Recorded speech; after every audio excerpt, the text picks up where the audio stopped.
Hi, everyone. I want to keep this short. You all know about the great products here at Old Time Radio DVD. Well, now's the time to purchase. Why now? Just can't afford to keep on doing this forever for free. So go to oldtimeradiodvd.com. Take advantage of our great pricing.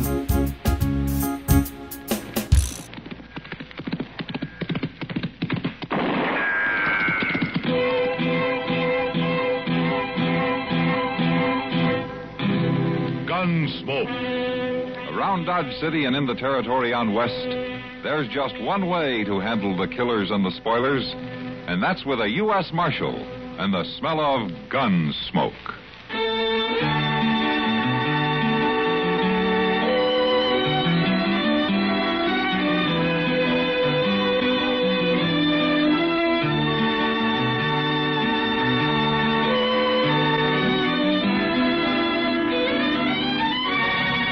Gunsmoke, starring William Conrad.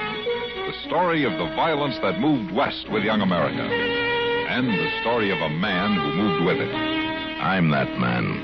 Matt Dillon, United States Marshal. The first man they look for and the last they want to meet. It's a chancy job, and it makes a man watchful. And a little lonely.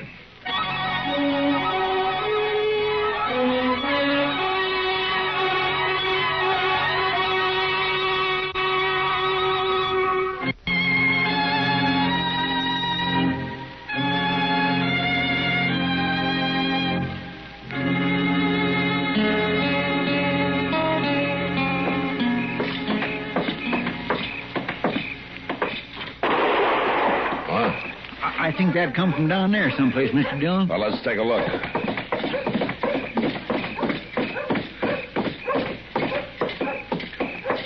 My golly, I don't know.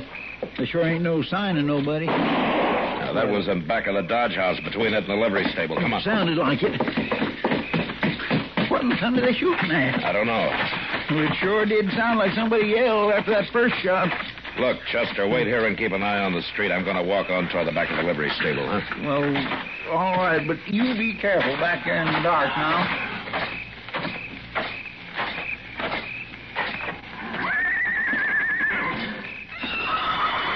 Oh, no. No call to get spooked.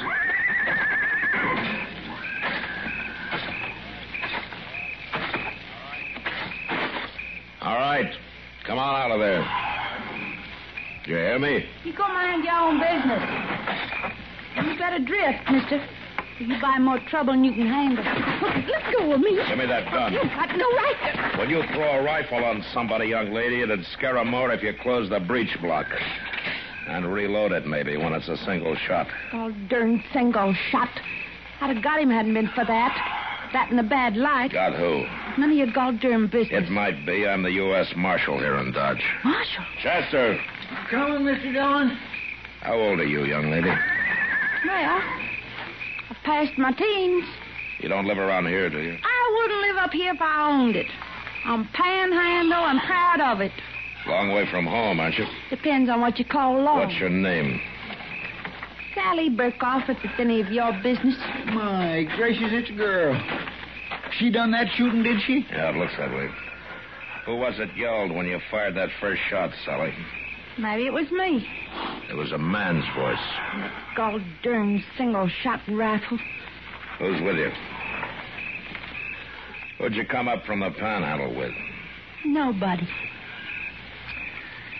How'd you get here? I rid my horse. How do you think? Where is it, in the stable? I ain't got money for stable. He's bedded down back there under a tree. With what? Did you bring hay along with you? Some fell out through the fence there. Fell out through the... A horse that's been rode hard needs grain. Some grain fall out, too, did it? There's some left in a feed box over there. I see. He probably drawed damp and spoiled for a morning. The other horses in the corral had already ate. When's the last time anything spilled out for you to eat, Sally? It's my business. You gonna tell me who it was you shot at? No, I sure ain't. All right, come on. I ain't done nothing, Marshal. Moss Grimmick owns the stable. He might disagree with you. It was going to waste. Where are you taking me? To feed you. Then we'll see about putting you out for the night. Put me up where? And the only place where I can be sure of finding you come morning. In jail.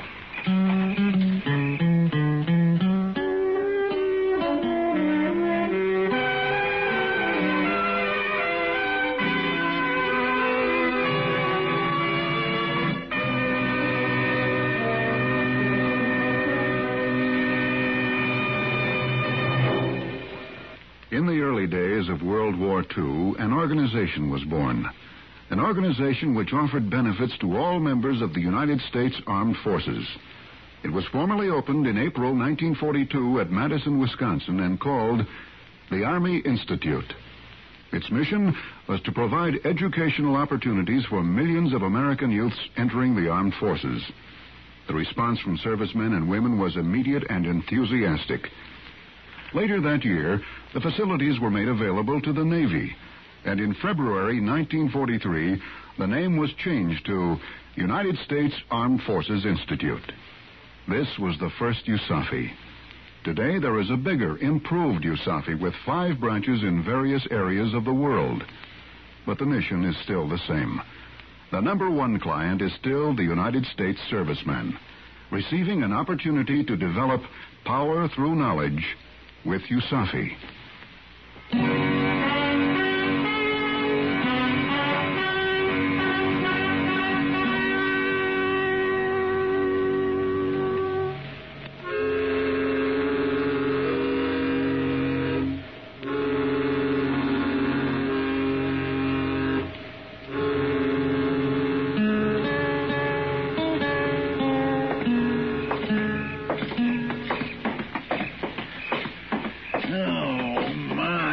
Sure was a fine meal.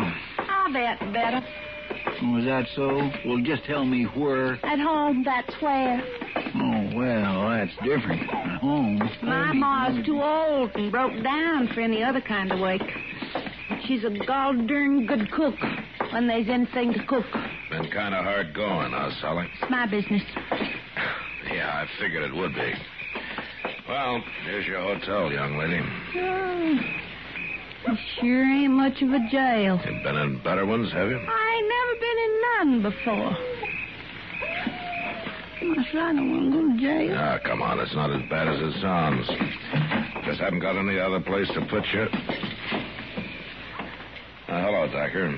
Marshal, I want to report a shoot. That's him. Give me that gun. Grab her, Chester. Back. You low down. You let go of that. Oh, you hurt me. Now, you sit down in that chair and you stay there. Here's your gun, Chester.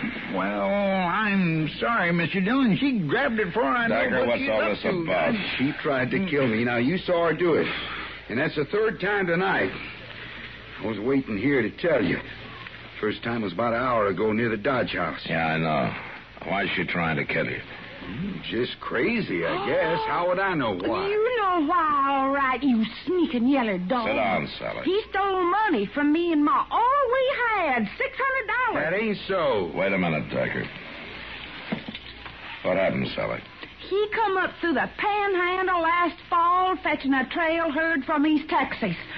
Fine breeding stock, he said they was, and he sold me 100 head for $6 a head, $3 under the going price. There, you see, nobody stole nothing from her. Yeah, I remember that drive of yours last fall, Doctor. You started out with 2,500 head and didn't get here with more than about 400. I just had some bad luck, was all. Sure. Them cattle had the chokes, was all through the herd. Cowpox, huh? They was dying on him before he hit the panhandle. Only I didn't know it. And he seen a chance to unload 100 of them on me. They started dropping before he was gone 3 days. Last one died 2 weeks ago. And when the chokes gets in a herd, there ain't nothing you can do. That's one of the risks of the cattle business. You can't blame me for it. You know they had it when you sold them to me. I don't suppose you told her that, did you, Decker? Of course not. When a man's out to make a deal, he don't have to tell what he ain't asked. Even when the buyer's a girl? That was a legal sale. Now, whose side are you on, Marshal? I come here for protection. You mean to have the girl locked up or run out of town, maybe? I sure do. All right, Decker, you've made your complaint. Now get out. Well, now, wait a minute. I said get out.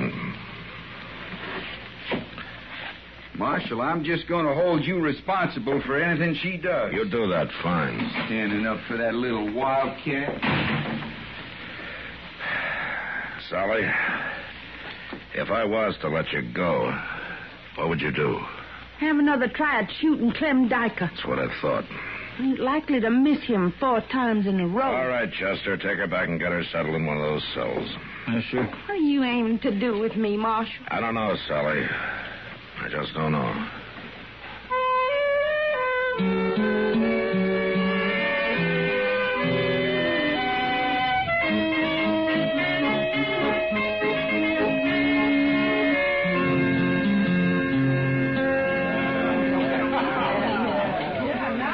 Matt, you look worried about something. Oh? It's that young kid, Sally Burkhoff, right? Yeah. Kitty, I'll be darned if I know what to do about her. Well, Matt, as far as the letter of the law goes... Yeah, sure. Let her stand trial. She's guilty of stealing from the livery stable. She's guilty of attempted murder. And she'll probably go to prison. Well, she's young. Court might consider that. Oh, she's had a raw deal, Kitty. You know, there are just 3 of them, her and her mother and an 8-year-old brother. They couldn't make a go of farming their place, so she thought she'd try running cattle on it. Losing that money wiped them out. That Clem Dyker ought to be strung up. Yeah, but like he says, the deal was perfectly legal. Yeah. Oh, Matt. Hey, you want to play some draw poker with me and Chester and Miles McTagg? Oh, not tonight, Doc. Why not tonight? I've been working all week on my bottom-of-the-deck deal and my up-the-sleeve holdout. I'm ready for you, Matt. Yeah, that's what I'm afraid of. Is he going to join us, Doc? Nah, he says not. I think he's just sitting here worrying about that little Sally Burkhoff. And I guess I don't blame him too much. Well, you might as well sit in, Matthew. I'll likely lose to everybody. It's that kind of a day. What do you mean? You remember them ore concentrates, iron pyrites, the stuff I took in on account when the Black Hawk mine closed down? Yeah, a couple of tons or so, wasn't it? 3 tons. And they allowed $150 for them. Figured they might run twice that in silver. Well, I got the assay report from Iola today. Oh, what are they worth? Less than $50. Wouldn't even pay to ship them to the smelter, so you better come get in on the game, Matthew. My day for losing. Yeah, wait a minute, Miles, here. Just a minute. I'm getting a lovely idea here. Yes, lovely. Does anybody else know about that assay? Well, not yet, Doc. Why? How would you like to get your $150 back? I have a due and proper respect for money. Good. Are you willing to let any money over that go to a worthy cause? If I get my $150, I won't even ask whether it's worthy. What are you talking about, Doc? Now, who could I get to help? You know, a sort of kindly swindler who could fool somebody good. Now, look here, Doc. There's just one person. Me. Matt, it couldn't work without me. And I'm not sure what couldn't work, Doc, but from the look on your face, it's larceny. Come on, Miles. We've got work to do.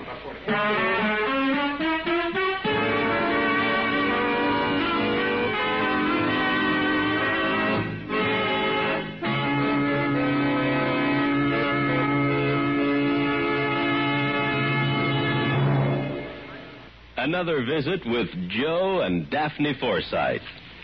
Hey, honey, I'm home. Daphne. Drop dead. Uh-oh, what's the matter, honey? Don't you speak to me, you Don Juan. Don Juan? Daphne, I'm no Don Juan. No habla español. Very funny. Ha, ha, ha. Well, it was no prize winner, but... Neither are you Lothario. I've often wondered, what's a Lothario?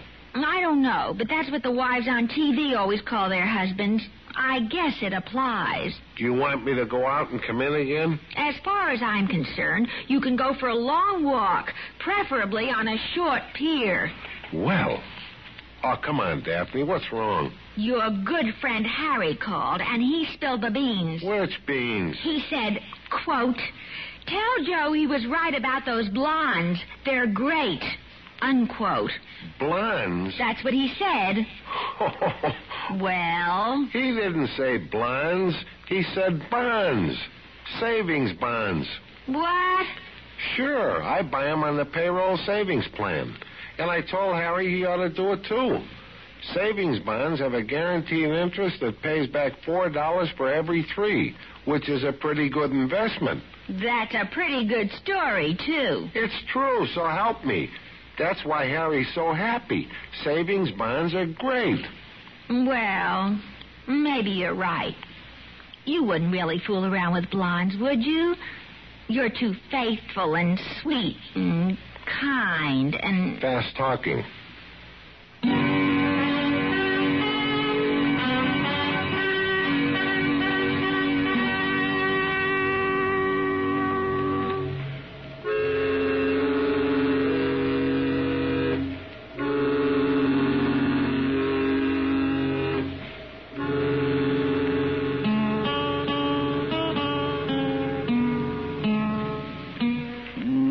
Had plenty of time all the way around, Mr. Dillon. I just don't reckon Doc's little Dido's going to work. Well, there's nothing certain in this world, Chester. Doggone it. I sure wished it had, though. Do my heart good to see that low-down dyker get here. Are you gentlemen alone? Well, come on in, Miles. Come on in. Well, I'd never have believed it. I figured Doc and me ought to team up and do this every week or so. Yeah, well, you do, and I'll jail both of you. How much? Oh, you wouldn't loosen up, would you, Matthew? Maybe let me take out just a little profit. You get $150. Now, let's have the rest of it. Yeah. Well, there you are. $820. $820. And I think he'd even have gone another 100 if I'd held out. Oh, this is enough. And it gives her a couple of $100 extra to pay for her trouble. Oh, he was hopping from one foot to the other.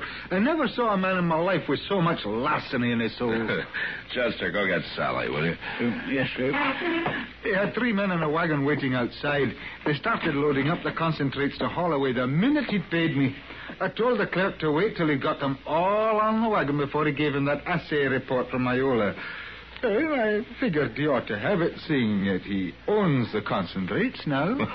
That was real generous of you, Miles. Well, at least I got my 150 back. I think I'll kind of lay low for the rest of the day, Matthew. He's going to be madder than a hornet when he finds out. Yeah, I expect he will. I'll see you later, Miles. Yep. Right on in there, young lady. Go on. What are you aiming to do, Marshal? You going to turn me loose? Well, that depends, Sally. I can't very well turn you loose and have you walk right out of here and start shooting at Clem Diker again, now can I? Then you might as well take me back to that cell. Now, wait a minute, Sally. Suppose that you did kill him. It wouldn't get your money back, would it? No, but it'd sure give me a deal of pleasure. Now, suppose you had your $600 back with a couple of hundred to boot. Oh, if there's a chance of that ever happening. Yeah, but suppose it did. Would you be willing to get on that horse of yours and hightail it back to the Panhandle? Marshal, you don't mean he's going to give that money back? Well, here it is. All of it. And $220 besides. You mean it's mine? I can take it? You can take it. And get. And good luck to you. Oh, well, I'll be as soon as it's gone. Well, am I busting in on something? Now, come on in. As far as I'm concerned, you can go for a long walk, preferably on a short pier. Be mighty careful. There's a lot of mighty desperate characters down that way. Oh, don't you worry none about me. Sally, you give my regards to your Ma and Billy. Yes, sir, I will. And thank you, Marshal. Bye. Goodbye. Well, Matt, it was hook, line, and sinker. I never saw a man get taken in so easy in my life. Oh, is that so? Yeah, you know, I was born for that kind of a game. I may give up my practice and just start scheming my way through life. That's a good idea, Doc. I hear that they need a doctor at state prison. Marshal, I've been robbed by a pair of swindlers. Oh? How did it happen, Doctor? You ask him how it happened. He's one of them. Him and that storekeeper, Miles McTagg. $970. Why, Diker. Now, all I did was come and ask you to loan me $1,000. Now, you talked like you'd found a good thing. Something you could buy cheap because the owner didn't know what it was worth.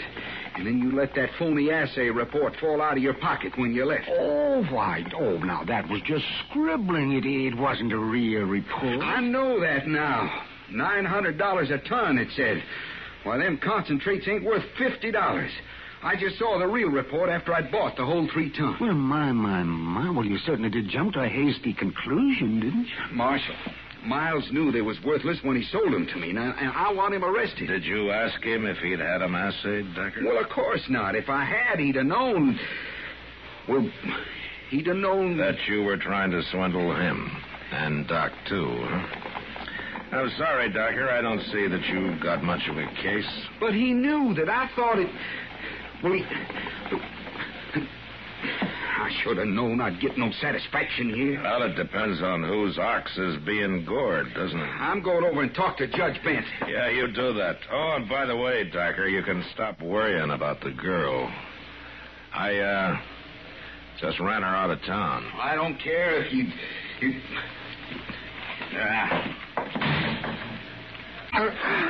$820. $820. And I think he'd even have gone another 100 if... Don't worry, Chester. That kid'll make out wherever she is.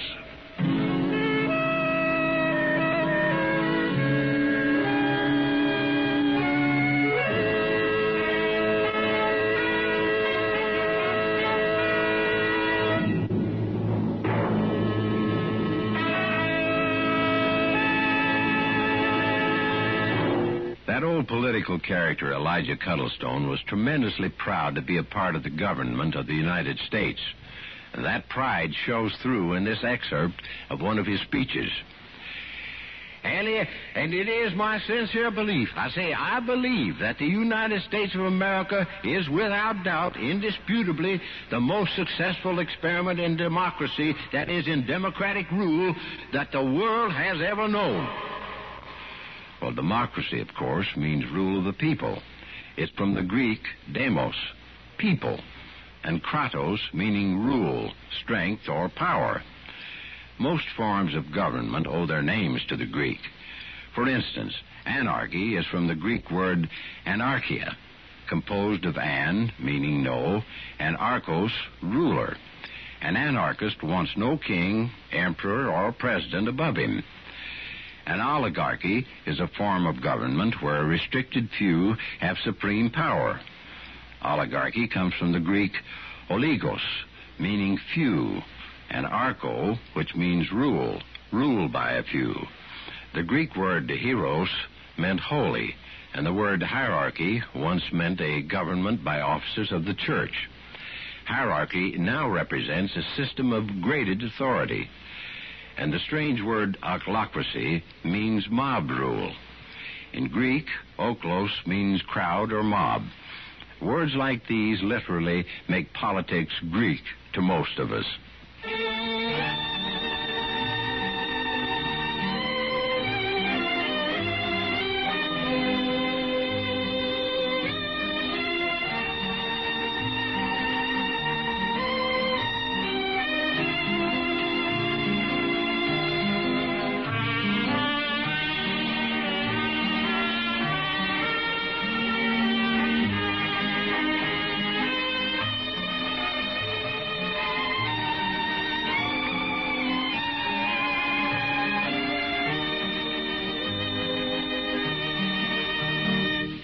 Gunsmoke, produced and directed by Norman MacDonald, stars William Conrad as Matt Dillon, U.S. Marshal. The script was specially written for Gunsmoke by Les Crutchfield, with editorial supervision by John Meston. The music was composed and conducted by Rex Corey. Sound patterns were by Ray Kemper and Bill James. Featured in the cast were Parley Bear as Chester, Howard McNear as Doc, and Georgia Ellis as Kitty. George Walsh speaking. Join us again next week for another specially transcribed story on Gunsmoke.